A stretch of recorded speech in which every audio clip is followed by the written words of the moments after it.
आकाशवाणी है। वार्ताओं के अखिल भारतीय कार्यक्रम में लीजिए सुनिए आकाश से परे का आकाश विषय पर राष्ट्रीय विज्ञान केंद्र के वरिष्ठ विज्ञान संचालक श्री कैलाश चंद्र से भेंट करता है लेखिका और पत्रकार डॉक्टर दर्शनी प्रिया। नमस्कार श्रोताओं। हम जिस आकाश को देख रहे हैं सामान्य तौर पे उसके बाद का जो आकाश है, मेरे ख्याल से वो आप जैसे वैज्ञानिकों के पास और जो साइंस से जुड़े हुए लोग हैं उनके पास एक खास तरह का पैरामीटर होता है, एक मशीन होती है जिससे वो आकाश से परे आकाश को देखते हैं। किस तरह के यंत्रों का और किस खास किस्म की विधि का प्रयोग करते हैं कि इस आकाश से परे के आकाश को आप देख सकें जहां तक आम तौर पे लोगों की नज़र नहीं जाती है। बहुत अच्छा प्रश्न है आपका।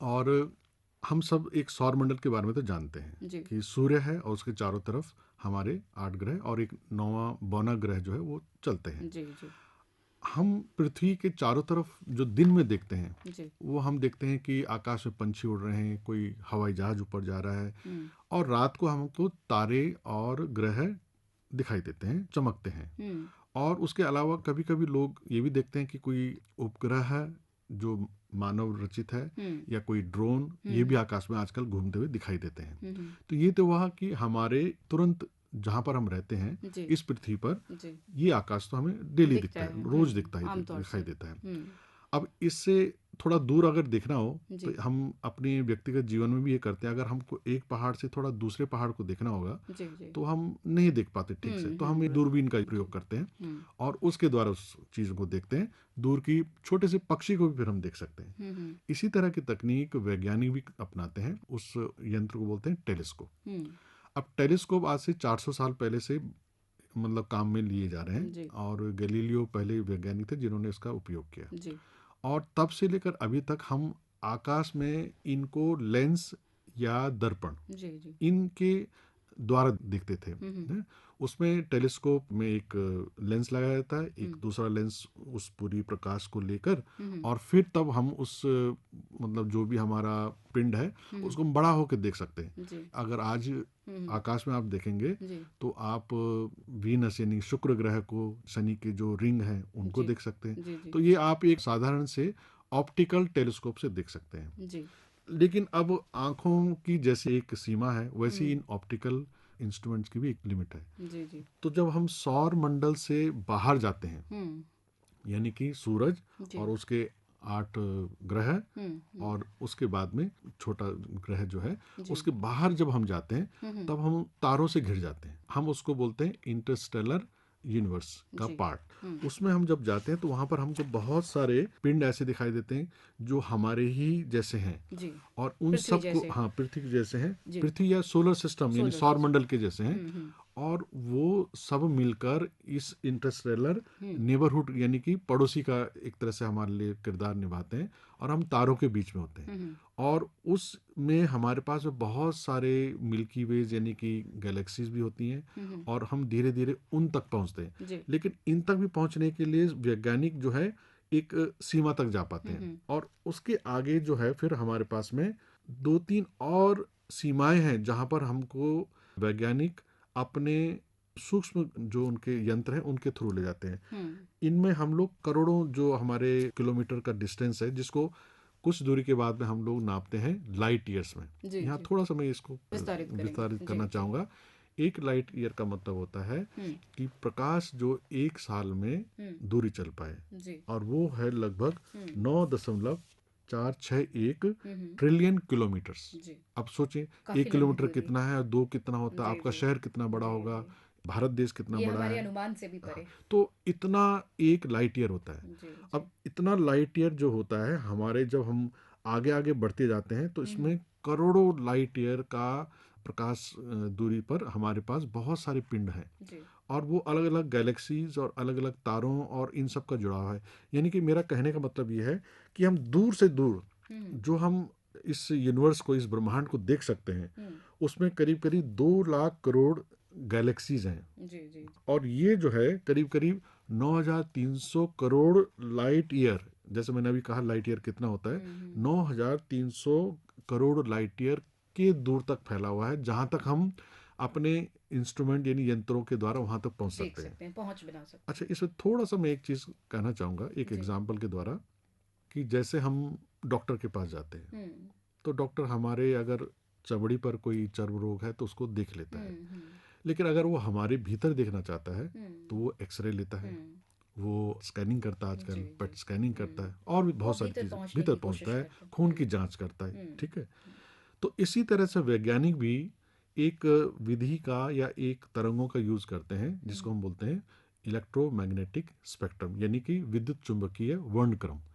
इसमें हमारे जो प्रकाश है या जो हमारी बाकी तरंगे हैं, गामा रेज आती हैं, एक्स रेज आती हैं, इनको वैज्ञानिक क्या करते हैं कि ये जो तरंगे आ रही हैं अलग अलग ग्रहों से या अलग अलग पिंडों से, हम्म उनको स्टडी करते हैं और उसके बाद में अपना एक सिद्धांत बनाते हैं कि ये फलां चीज़ इतनी दूरी पर है या ये चीज़ इतनी नज़दीक पर है, और हमारा जो ब्रह्मांड है ये फैल भी रहा है। तो इन सब चीज़ों में वो अलग अलग तरह की विधियों के द्वारा इन सब चीज़ों के लिए इस्तेमाल करते हैं। कोशिश की जाती एक और सवाल शायद जी इसमें जी हो सकता है कि प्रकाश की भी एक सीमा है, मतलब जो हमारे ऑप्टिकल टेलीस्कोप्स हैं, जी जो हमारे ये गामा रेज और इन सब के बारे में जो मैंने आपको कहा, इसकी भी एक शायद एक सीमा होती होगी।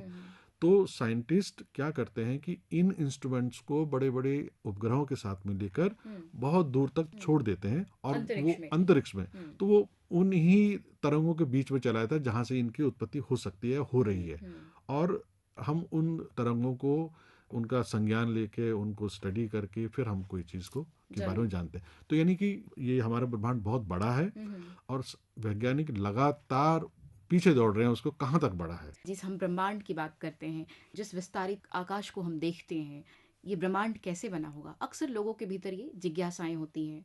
जरा इस पे प्रकाश डालें। ब्रह्मांड की उत्पत्ति आज से लगभग 13.8 बिलियन साल पहले हुई है, मतलब करोड़ों साल पहले हुई है। जी और आप इस चीज़ को लेकर शायद अचंभा महसूस करेंगी कि एक छोटे छोटे कणों से, जितना एक रेत का दाना होता है उससे भी कई गुना छोटे कणों के आपस में टकराने से जी इसकी उत्पत्ति हुई है। तो एक कण नहीं, बहुत सारे कणों से हुई जी है। जी अब जब ये कण आपस में टकराए तो इनसे कुछ ऊर्जा निकली, और इस टकराने की जो विधि है या जो ये फिनोमिना हुआ, ये जो चीज़ हुई, इसको हम लोग सरल भाषा में विश्व भर में बिग बैंग के नाम से जानते हैं। जी तो जब ये आपस में कण टकराए, और आपकी जानकारी के लिए मैं ये भी बताना चाहूँगा कि लार्ज हैड्रॉन कोलाइडर एक स्विट्जरलैंड और फ्रांस के दरमियान एक एक्सपेरिमेंट करने की लेबोरेटरी है, जहाँ पर उस स्टेज को पहुँचाने की कोशिश करी जा रही है कि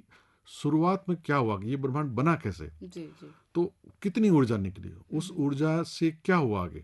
तो जो शुरू के कुछ सेकंड थे जी वो बड़े मतलब उत्पत्ति के थे, और जब ये ऊर्जा निकली और उसके कई सालों बाद, करोड़ों साल बाद में हमारे पिंड बने, तो आकाश में पिंड बने, उसके बीच में सूरज भी हमारा जैसे सौर मंडल का ही पार्ट है। जी तो इस तरह के असंख्य करोड़ों सूरज बने जो आज भी हैं, बन भी रहे हैं, कुछ लुप्त भी हो रहे हैं। तो ये बहुत बड़ा विज्ञान है जिसको हम लोग यूनिवर्स या ब्रह्मांड कहते हैं, जी जी और जो आगे चलकर मैटर यानी द्रव्यमान में बना, तो कोई ग्रह बना, कोई कोई तारा बना, और आज भी ये सारी चीजें हमारे आकाश में है। हम सिर्फ 4% के बारे में हम जानते हैं, जी और जो 95% है वो अभी भी हमारे प्रश्न बना हुआ है, जिसको अभी तक साइंटिस्ट ये बोलते हैं कि वो डार्क मैटर या डार्क एनर्जी, यानी उसके बारे में हम ज़्यादा जानते नहीं है। जैसे आप और मेरे बीच में हवा है, जी न मैं मुझे दिखाई देती है, न मुझे मैं इसको कोई इसकी गंध है, लेकिन मैं महसूस कर सकते हैं। इसका द्रव्यमान भी होता है, ये इसका भार भी है। कैलाश जी, जब हम बात करते हैं खोज की, 90 की शुरुआती दशक में वैज्ञानिकों ने खासतौर से हमारे सौर मंडल में कुछ छोटे नए ग्रहों की खोज की जिसे ड्वार्फ कहा गया। हालांकि हमारे पास अभी ईरिस नाम का सबसे छोटा सौर मंडल का ग्रह है। तब से लेकर अब तक 2600 ऐसे ग्रह ढूंढे गए हैं और उन पे लगातार चर्चाएं भी हो रही हैं। ऐसे में वैज्ञानिकों के हिसाब से जो हमारी आकाश गंगाएं हैं, जिसकी चर्चा अभी आपने थोड़ी देर पहले की भी है, कि आकाश गंगा में अरबों ऐसे ग्रह हो सकते हैं और कम से कम 30 करोड़ ग्रह तो हो ही सकते हैं, वैज्ञानिकों का ऐसा दावा है। लेकिन इनमें से कितनों में जीवन की संभावना है, ये सवाल अभी भी बदस्तूर जारी है और लगातार कई मंचों से, कई वैज्ञानिक सम्मेलनों में इस तरह के प्रश्न उठाए जाते हैं कि क्या सच में इस ग्रह से परे कोई और जीवन है। अधिकतर खगोल विज्ञानी और जो वैज्ञानिक है वो मानते हैं कि किसी और ग्रह पे भी जीवन होगा। और चूंकि हम जब यूएफओ की बात करते हैं, एलियंस की बात करते हैं और किसी दूसरे ग्रह की बात करते हैं, तो निश्चित ही जिज्ञासा हमारे मन के भीतर आती है और हमारे श्रोताओं के मन में भी ये बात आ रही होगी। तो थोड़ा उस पर प्रकाश डाले कि क्या सच में उसका है कुछ अस्तित्व। ये बहुत ही ज्वलंत प्रश्न है जो बहुत सारे विज्ञान केंद्रों पूछते हैं। तो जैसे हम पृथ्वी पर रह रहे हैं, आप देख रहे हैं कि पृथ्वी एक बड़ा अलग तरह का एक हमारा ग्रह है जिस पर हवा है, जीवन की मतलब संभावना है। वायुमंडल है, जी जी। जीवन है, पानी है। और ये हमारे सौर मंडल का जो ऊर्जा का स्रोत है सूरज, जी। उससे इतनी दूरी पर है कि जहाँ ना बहुत गर्मी है ना बहुत ठंडा होता है। हमारे पहाड़ भी हैं जो ज़्यादा एनर्जी, ज़्यादा ऊर्जा को जो सूरज से आती है उसको रिफ्लेक्ट भी करते जी हैं। जी। तो यानी कि एक हमारा अर्थ, ये जिसको हम ब्लू प्लैनेट बोलते हैं, एक बड़ा यूनिक प्लैनेट है। अब आपका सवाल है कि जहाँ भावनाएं हो जीवन की सकती संभावना है, तो मैं पहले अपने सौर मंडल की ही बात कर लूँ जी। कि हमारे सौर मंडल में चांद हमारे सबसे नज़दीक में है और वहाँ पर ऐसा माना जा रहा है कि शायद बर्फ है। चंद्रयान ने इस चीज़ का पता लगाया था, जो हमारा यान वहाँ पर गया था। ऐसी संभावना भी है कि मंगल पर जीवन शायद संभव हो पाए। वो इसलिए कहा जा रहा है कि पृथ्वी पर जीवन भी करीब करीब 4.5 बिलियन साल पहले ही शुरू हुआ। जीवन मतलब मछली से शुरू हुआ, पानी से शुरू हुआ, तो पहले पानी बना या उससे पहले हवा बनी। तो उन सब के बनने में एक लंबा प्रोसेस हुआ और आज जीवन संभव हो पाया यहाँ पर। तो अब मंगल ग्रह की तरफ भी देखा जा रहा है कि क्या वहाँ पर कुछ ऐसी क्रियाएं हो सकती हैं जहाँ पर जीवन को हम संभव कर सकें। ये तो हुआ हमारे अपने सौर मंडल के बारे में। अब जो हमारा ये जो ब्रह्मांड है, जहाँ तक हम दूर तक जहाँ से किरणें आ रही हैं उनको अध्ययन किया जाता है और वो आते आते इतनी ऊर्जा कम हो जाती है कि उनकी पूरी जानकारी भी कई बार हमको नहीं मिल पा रही है। तो जैसे मैंने पहले भी आपको कहा था कि टेलीस्कोप और जो हमारे अंतरिक्ष में भेजे जाते हैं उनके द्वारा वैज्ञानिक जो है कंटिन्यूअस लगातार उनकी स्टडी कर रहे हैं, लेकिन अभी तक ऐसा कोई ठोस परिणाम नहीं निकला है कि हाँ फला ग्रह पर लाइफ हो सकती है। इसमें एक चीज और बात भी है, कार्ल सागान हैं जो एक अच्छे वैज्ञानिक भी रहे, अच्छे वैज्ञानिक लेखक भी रहे, और उन्होंने ये कहा था कि अगर आप एक्सट्रीम क्लेम करते, मतलब आप मानते हैं कि ये होता है, तो उसके लिए आपको एक्सट्रीम एविडेंस भी चाहिए, यानी आपके पास में जो एक ठोस सबूत भी चाहिए। तो अभी इस जो प्रश्न में आपने बोला कि क्या बाहर जीवन संभव है, इसको लोगों ने अलग अलग नाम भी दिए। किसी ने यूएफओ बोला, अनआइडेंटिफाइड फ्लाइंग ऑब्जेक्ट्स, किसी ने एलियन का नाम दिया है, किसी ने एक्स्ट्रा टेरेस्ट्रियल ऑब्जेक्ट्स या इंटेलिजेंस का भी नाम दिया कि क्या है ऐसा आगे। तो इनका उत्तर यही है कि कई बार यूएफओ के लिए तो हम कंफ्यूज कर जाते हैं कि अगर जो वायुमंडल में छोटे छोटे ड्रोन चलते हैं या कोई और गुब्बारे छोड़े जाते हैं वायुमंडल के अध्ययन के लिए, उनको हम यूएफओ मान लेते हैं, ठीक है। लेकिन दूसरे ही सौर मंडल जो और हैं हमारे पास बाहर, उनसे अभी तक ऐसा कोई ठोस सबूत नहीं आया हमारे पास में। ये कल्पनाएं हैं और कल्पनाएं तो तभी संभव होंगी जब हमारे पास ठोस सबूत मिलेंगे। ऐसा माना जाता है कि हो सकता है, नकारा भी नहीं गया है और ये भी नहीं कहा गया कि हाँ है। तो अभी वैज्ञानिक अपने यंत्रों के द्वारा, अपने मंत्रण के द्वारा, अपने रिसर्च के द्वारा ये कोशिश जरूर कर रहे हैं कि क्या लाइफ कहीं पर संभव है। मैं इसमें कैलाश एक प्रश्न जोड़ना चाहूंगी। अभी हाल में वैज्ञानिकों के कुछ दल ने एक खास तरह के जीवों की खोज की है जिसे एक्सट्रीमोफाइल्स का नाम दिया गया है। और एक्सट्रीमोफाइल्स ऐसे जीव होते हैं जो बेहद ही मुश्किल परिस्थितियों में अपना अस्तित्व बनाए रखते हैं। तो वैज्ञानिक मानते हैं कि इस तरह के एक्सट्रीमोफाइल्स जो जीव हैं वो पूरे ब्रह्मांड में हो सकते हैं, उनका विस्तार बहुत दूर तक हो सकता है। तो क्यों ना ये मान के चला जाए कि अगर बेहद मुश्किल परिस्थितियों में ये जीव जी सकते हैं तो हो सकता है ब्रह्मांड में कहीं ना कहीं किसी न किसी इकाई में उनका अस्तित्व पनप रहा होगा। क्या कहते हैं? हाँ बिल्कुल, हमारे पास जो गैलेक्सीज हैं वो बहुत सारी गैलेक्सीज हैं, लाखों में है, करोड़ों में है। अब वहां से अगर कोई सिविलाइजेशन हमें कांटेक्ट करने की कोशिश कर रही है और वो हमारे नज़दीक तक नहीं पहुंच पा रही, दोनों परिस्थितियां हो सकती हैं। वो हमारे नज़दीक तक आ पा रहे हैं जैसे हम उनके पास में जाने की कोशिश कर रहे हैं। जैसे पॉइनियर 10 इसी तरह का एक परिकल्पना छोड़ी गई है और वो अभी तक चल रहा है। वोएजर जा चुका है, हबल भी हमारे स्पेस में है, बहुत सारे ऐसे मतलब सैटेलाइट्स भी हैं, यंत्र भी हैं जो छोड़े गए। बट अभी जो आप फाइल्स की बात जो कर रहे हैं वो ठोस प्रमाण कहीं से भी नहीं निकल के आया। जैसे बाहर अगर वो विषम परिस्थितियों में रह रहे हैं, जैसे हम ऑक्सीजन के अंदर में रहते हैं, हो सकता है कि जो बाहर की और बाकी गैसेज हैं जो हमारे सौरमंडल में भी हैं और बाहर भी हैं, बाहर भी है। वो अगर ऐसे रह रहे हैं तो वो कंटिन्यूस कोशिश जरूर कर रहे होंगे कि हम तक पहुंचे, और हम भी कंटिन्यूस कोशिश करें उन तक पहुंचने की। तो लेकिन अभी तक जैसे मैंने कहा, कार्ल सागन ने कहा कि हम क्लेम तो कर रहे हैं कि ऐसी लाइफ है या हो सकती है, इस पर विरोधाभास है, लेकिन उसके लिए खोज अभी तक लगातार कोई जारी है। ठोस सबूत सबूत नहीं। नहीं मिलेंगे। और वैज्ञानिक सबूत जब जोड़ लेता है हम्म, तब वो एक तरह से उसको अपने साथियों के साथ में हम्म, पीयर रिव्यू लेता है, और जब तक वो चीजें क्लियर नहीं होती तब तक वो आम जनता तक नहीं नहीं पहुंचाई पहुंच जाती। पाती। तो ये मंथन चल रहा है। बिल्कुल, सवाल ये भी है कि जैसे हमने कई फिल्मों में देखा है, फिल्मांकन के जरिए ये बताने की कोशिश की जाती रही है कि यूएफओ का अस्तित्व है। ये भी तो हो सकता है कि जैसे हमने बातचीत की कि वैज्ञानिक ट्रांसमिशन के जरिए अपने संकेत भेजने की कोशिश कर रहे हैं। ये भी हो सकता है कि वो ट्रांसमिशंस के जरिए जो संकेत भेजे जा रहे हों वो उन तक ना पहुंच पा रहे हों, वो लाखों करोड़ों वर्षों प्रकाश वर्ष दूर हों, कि हम वहाँ तक पहुंचने की कोशिश तो कर रहे हैं बट वापस से हमें प्रत्युत्तर कुछ नहीं मिल रहा है। चूँकि इसके संदर्भ में आपने चर्चा भी की, कई वैज्ञानिक हैं जिन्होंने इस पे शोध किया है और लगातार 50 वर्षों से ये शोध जारी है, अलग-अलग देशों में, अलग-अलग स्टेट्स में, कि किस तरह से जो है, जो सांकेतिक भाषा में हम बात करने की कोशिश कर रहे हैं, जो परग्रही हैं उनसे। लेकिन अब तक जो माकूल उत्तर आने चाहिए थे, वो हमें मिले नहीं हैं। क्या ये मान लिया जाए कि ये तमाम कोशिशें, ये तमाम शोध निराधार हैं? नहीं, मैं थोड़ा सा सूक्ष्म की तरफ ले जाता हूँ। हम अभी मैक्रो यानी कि बृहद की बात कर रहे हैं, लेकिन सूक्ष्म में भी लिया जाए, कुछ साल पहले तक हम लोग इन बैक्टीरिया या वायरसेस को नहीं देख पाते थे, बिल्कुल, क्योंकि सूक्ष्म हमारे पास में सूक्ष्मदर्शी नहीं थे। नहीं था। आज हम 10 की पावर घटा 9 यानी कि 10 पावर माइनस 9 के लेवल तक भी नैनो की चीज़ों को हम देख लेते हैं। यानी कैसे दूध से दही बनता है ये भी हम आजकल जान लेते हैं।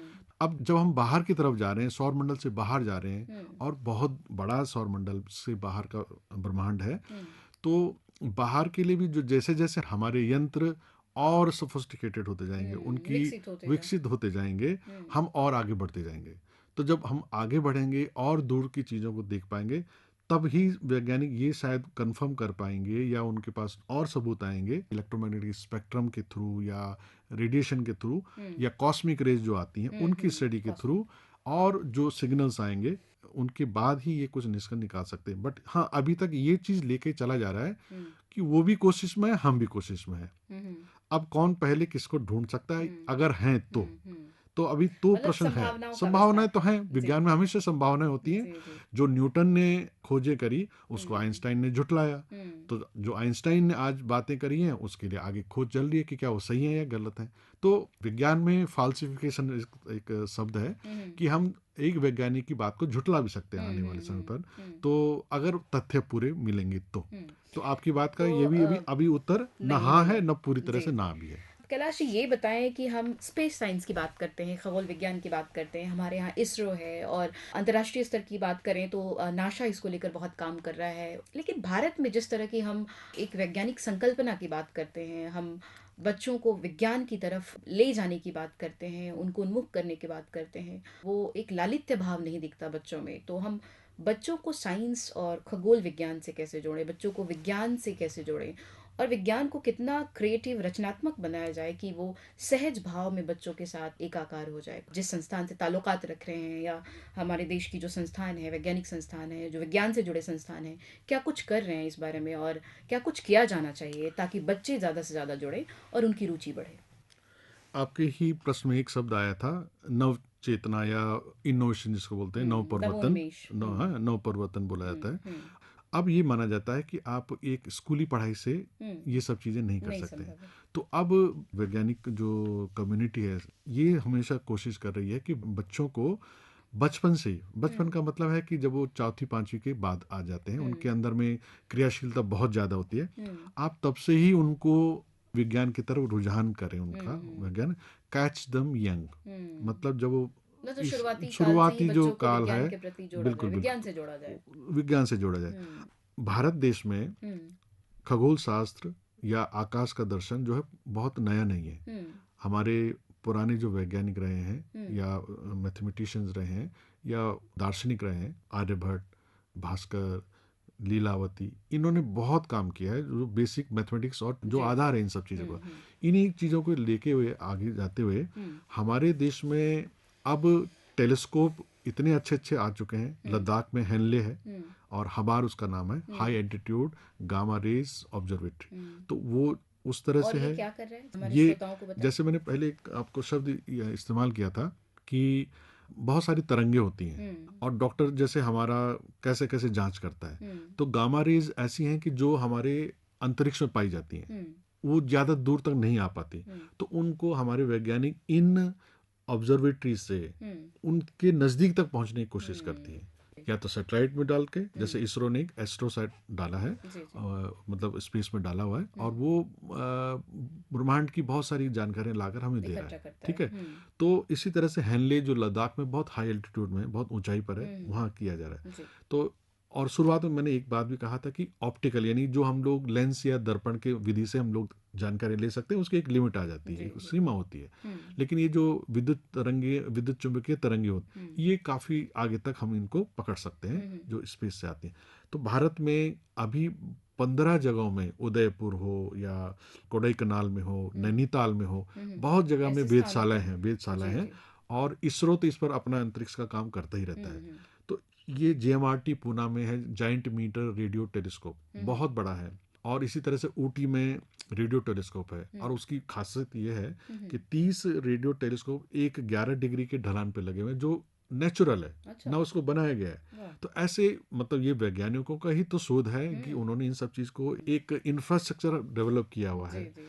इंडियन इंस्टीट्यूट ऑफ एस्ट्रोफिजिक्स है, इंडियन एक्सेलेरेटर सेंटर्स है, दिल्ली में है। जी, तो जी। ऐसे बहुत सारे रिसर्च लैब हैं मैं जो यहाँ हैं। पे एक सवाल और बहुत ही माकूल तरीके से पूछना चाहूँगी, और माकूल भी है ये सवाल, कि जब हम विज्ञान की बात करते हैं, खगोल की बात कर रहे हैं, और चूंकि हमने जिक्र किया अंतरिक्ष का, स्पेस विज्ञान का, तो ये दोनों जो क्षेत्र हैं कैसे आपस में सहबद्ध हैं? दोनों की संबद्धता क्या? आप खगोल विज्ञान से जुड़े भी रहे हैं और आकाशीय विज्ञान है, तो इन दोनों को हमको जोड़कर कैसे देखें? ये आपने अच्छा एक क्लैरिटी पूछी है। हम इसरो की बात अगर जैसे करते हैं, भारतीय जो अंतरिक्ष विज्ञान संस्थान है, वो रॉकेट या नज़दीक जो पिंड है, मंगल ग्रह है, चंद्रमा और बाकी इन पर जाने की बात करते हैं, इनको स्टडी करता है, इनकी जी, जी। बातें करता रहता है। लेकिन जो एस्ट्रोफिजिसिस्ट होते हैं या एस्ट्रोनॉमी को जो लोग पढ़ते हैं, वो इस सौर मंडल से परे की बातें करते हैं, जी। यानी कि beyond the sky. Beyond the sky, Space। Beyond the this solar system, यानी कि वो कहाँ तक फैला हुआ है। जी, तो हम भी आकाश से परे, जी। ब्रह्मांड के लिए ये एस्ट्रोफिजिसिस्ट और इस तरह की संस्थाएं काम करती हैं।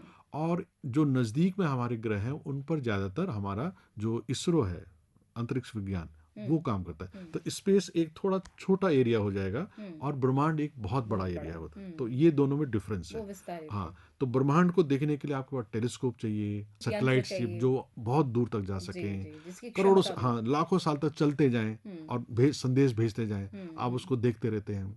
और जो इसरो करता है, वो चंद्रयान पर पड़ता है, वो अपनी रॉकेट की तकनीक को इतना इम्प्रोवाइज कर लेता है कि हो सकता है आने वाले टाइम पर हम लोग एक तरह का टूरिज्म भी डेवलप हो जाए, ओह! कि चांद पे भी जा जिसे सकते हैं। अंतरिक्ष हाँ, पर्यटन की संज्ञा बिल्कुल। दे सकते हैं। पहले हम लोग कहाँ सोचते थे कि रेलगाड़ी जो है वो 300 किलोमीटर की जी, भाग जी, सकती जी, है, वो कल्पना से परे कल्पना था। से बाहर था। लेकिन कल्पना होती है तो वही तब आधार बनता है एक ठोस चीज को सामने आने का, वो विजन से ही विजन चीजें से तैयार बनता होती है। हैं। तो ये वही चीज है कि ब्रह्मांड बहुत बड़ा है, और अंतरिक्ष यान अंतरिक्ष को थोड़ा एक दूरी तक ले जाता है, जी, जी। क्योंकि उसमें मानव भी जा सकते हैं, उनके लिए उसी तरह का परिवेश चाहिए। ये सारी चैलेंजेस जो होते हैं, ये चुनौतियां इसरो के पास होती हैं। और ब्रह्मांड से का जो ज्ञान करते हैं, जो उसके बारे में जानते हैं, वो लगातार इंफॉर्मेशन, सूचनाओं को इकट्ठा करना अलग अलग विधियों से, और फिर उसका निष्कर्ष निकालते हैं। नित नए प्रयोग हो रहे हैं, शोध हो रहे हैं, लगातार रिसर्च हो रहे हैं, और आप जुड़े भी रहे हैं। हमारे श्रोताओं को ज़रा बताएं कि भारत किस तरह से, किस वैज्ञानिक कंट्रीब्यूशन के जरिए, किस वैज्ञानिक योगदान के जरिए ब्रह्मांड को और ज़्यादा तलाश रहा है, और ज़्यादा उन्मुक्त तरीके से तलाश रहा है, क्या कुछ कर रहा है? इस चर्चा के शुरुआत में बिग बैंग की बात हुई थी। जी। तो बिग बैंग का मतलब है कि हमारा जन्म कहाँ से हुआ है, मूलभूत प्रश्न वही है। हमारा आधार ठीक क्या है, है? आधार क्या है। तो मैंने आपको एक लार्ज हाइड्रोन कोलाइडर की भी बात करी, जो स्विट्जरलैंड और फ्रांस में है। जी। इसी तरह से जब उत्पत्ति हुई है, तो पहले के जो कुछ सेकंड थे, उसमें बहुत बदलाव आया, बहुत ऊर्जा निकली। जी। ऊर्जा कैसी निकली, कौन कौन से कण थे, मतलब आधार कण थे, जैसे हम तो इलेक्ट्रॉन प्रोटॉन की बात बोलते हैं, लेकिन उससे छोटे भी कण थे, न्यूट्रॉन्स थे। वो न्यूट्रॉन आज भी हमारे ब्रह्मांड में फैले हुए हैं, जो हमारे को संचार में मदद करते हैं। तो भारत देश के जो वैज्ञानिक हैं, वो LHC, लार्ज हाइड्रोजन कोलाइडर, ऐसी fair FAIR square kilometre array. और ये भी एक बहुत वैज्ञानिक एक परीक्षण चल रहा है कि क्या हम सूरज के अंदर जो प्रक्रिया हो रही है, नाभिकीय जो संलयन हो रहा है, क्या इस तरह का हम प्रयोग कर सकते हैं जिससे हमारी ऊर्जा की दिक्कत ही खत्म हो जाए। तो ITR एक इस तरह का प्रयोग है। और लीगो कुछ समय पूर्व बड़ा चर्चा में रहा। तो ये है कि जो हमारे ब्रह्मांड में 95% डार्क मैटर है, डार्क एनर्जी है, उसके अंदर में एक बच्चे आजकल सुनते भी हैं और जो जिज्ञासु होंगे वो भी सुनते होंगे कि ब्लैक होल्स हैं। बिल्कुल तो बिल्कुल। दो ब्लैक होल आते आते एक दूसरे में विलय कर जाते हैं, जिसको ये LIGO लीगो संस्थान है अमेरिका में, वो इसको स्टडी करता है। तो मैंने जो बात करी INO की या फेयर की या SK स्क्वायर किलोमीटर एरे की, या मैंने जो बात करी टोकामेक और ITR या लीगो की, ये सारे आजकल के मेगा प्रोजेक्ट्स हैं पूरे विश्व भर में। कुछ का अनुसंधान भारत में हो रहा है, जैसे इंडिया बेस्ड न्यूट्रिनो ऑब्जर्वेटरी है, ये तमिलनाडु के थेनी डिस्ट्रिक्ट में है, और जमीन से नीचे में एक ऑब्जर्वेटरी बना के उसको स्टडी किया जा रहा है। तो ऐसे भारतीय वैज्ञानिक यहाँ से पूरा का पूरा कंट्रीब्यूशन कर रहे हैं पूरे बड़े बड़े मेगा प्रोजेक्ट्स में। और एक और बात ये आ गई है कि कोई भी देश अकेले काम नहीं कर सकता है, सहयोग आवश्यक है, डाटा का आदान प्रदान भी बहुत आवश्यक है। तो अगर आप अमेरिका में हैं, ऑस्ट्रेलिया में हैं, साउथ अफ्रीका में हैं, या किसी और भी देश में, आपके टेलीस्कोप आपस में जुड़े होने चाहिए इंटरनेट के माध्यम से, कंप्यूटर के माध्यम से। तो आजकल के हमारे वैज्ञानिक, भारतीय वैज्ञानिक स्पेशली, उन्होंने बहुत अच्छा काम हर जगह में कर रहे हैं। और मूलभूत जो प्रश्न है कि ये उत्पत्ति कहाँ से हुई और आगे कहाँ तक ब्रह्मांड फैला हुआ है, उसकी जवाब इन सब लेबोरेटरीज में जानी जा रही है। जो छात्र विज्ञान से जुड़े हैं और आप जिस क्षेत्र से आते हैं, बच्चे कैसे करियर बनाएं और उन्हें क्या कुछ करना चाहिए, क्या पढ़ना चाहिए, और किस तरह से इसका क्या भविष्य है इस क्षेत्र में? अच्छा, एक लोकोक्ति है, I read I forget, I see I remember, जी। I do I understand. मतलब मैंने कुछ पढ़ा, भूल गया, मैंने कुछ फिल्म देखी, मैंने कुछ चित्र देखा, कुछ समय तक याद रहा, जी। लेकिन जब मैंने उस एक्सपेरिमेंट को, प्रयोग को करके देखा या किसी बात को करके देखा, तो मेरे को समझ में आई मेरे को कि इसके पीछे का कारण क्या है, क्या हो सकता है, वैज्ञानिक सिद्धांत क्या है। तो हमारा ये जो तीसरी लाइन है जो मैंने अंत में कही, इस पर ही विज्ञान केंद्रों का सारा समीकरण जमा हुआ है। हम बच्चों के अंदर में डू इट योरसेल्फ, यानी खुद करके देखें, खुद एक्सपेरिमेंट करें, खुद इनोवेशंस के बारे में बात करें, इनोवेटिव माइंड रखें, इनोवेटिव एटीट्यूड रखें, है ना आपका। पर इस दिशा में हमें प्रयोगशालाओं की भी जरूरत पड़ेगी, हमें बच्चों को अभी रचनात्मक जब बनाने की आप जरूरत पड़ेगी। बहुत मेघनाथ साहा या हमारे पुराने साइंटिस्टों की बात करें, उनके पास बड़ी बड़ी प्रयोगशालाएं नहीं थी। CV रमन जिनको नोबेल पुरस्कार मिला, उन्होंने मात्र उस समय के 300 रुपए में अपना इंस्ट्रूमेंट बनाया था। और इसी तरह से जो हमारे जगदीश चंद्र बसु हैं या और भी बड़े साइंटिस्ट हैं, इन्होंने किसी के पास में बड़ी वो नहीं थी, मतलब वैज्ञानिक प्रयोगशाला नहीं थी। बट हाँ, आज के संदर्भ में ये कह सकते हैं कि हमको प्रयोगशालाओं की भी जरूरत है। तो जैसे मैंने पिछले ही प्रश्न में जिक्र किया कि जो अंतरिक्ष विज्ञान में रुचि रखते हैं या खगोल विज्ञान में रुचि रखते हैं, उनके लिए बहुत संस्थान हैं, बहुत सारे इंस्टीट्यूट बन चुके हैं जहाँ पर वो BSc MSc PhD तक कर सकते हैं। वे यहाँ रहते ही बाहर के विदेशों के संस्थानों से जुड़ के शोध कर सकते हैं, पूरा सारा डाटा उनको अवेलेबल होता है। तो इस तरह से एक इंफ्रास्ट्रक्चर जिसको बोलते हैं हम लोग, वो भारत में पूर्णतः विकसित है। आज के बच्चों के लिए कोई कमी नहीं है। तो अगर जरूरत है किसी चीज़ की, तो इनोवेटिव एटीट्यूड की, आगे बढ़ते रहने की और प्रयोग करते रहने की, और वैज्ञानिक सोच रखने की। विज्ञान बहुत बड़ा है, ब्रह्मांड भी बहुत बड़ा है, इसकी जानकारी तो अभी सिर्फ 4% हुई है, 95% तो आपके हाथ में है। कोशिश करिए, तलाश जारी करके। आप इस तरह से कहें कि रेगिस्तान में एक सुई गुम हो गई है और आप उस सुई को ढूंढना चाहते हैं। बिल्कुल। तो क्यों ना हम अगली बार से विज्ञान को एक अलग नज़रिए से देखें, और चूंकि विज्ञान संभावनाओं का सवाल है, तो हमारी संभावनाएं बनी रहेंगी जब तक विज्ञान बना रहेगा। बहुत बहुत धन्यवाद। बहुत बहुत धन्यवाद आपका भी। आकाश से परे का आकाश वार्ताओं के अखिल भारतीय कार्यक्रम में अभी आप इस विषय पर राष्ट्रीय विज्ञान केंद्र के वरिष्ठ विज्ञान संचालक श्री कैलाश चंद्र से भेंट वार्ता सुन रहे थे। भेंटकर्ता थी लेखिका और पत्रकार डॉक्टर दर्शनी प्रिया। कार्यक्रम के प्रस्तुतकर्ता थे राम अवतार बैरवा। ये कार्यक्रम आकाशवाणी के दिल्ली केंद्र से प्रसारित किया गया।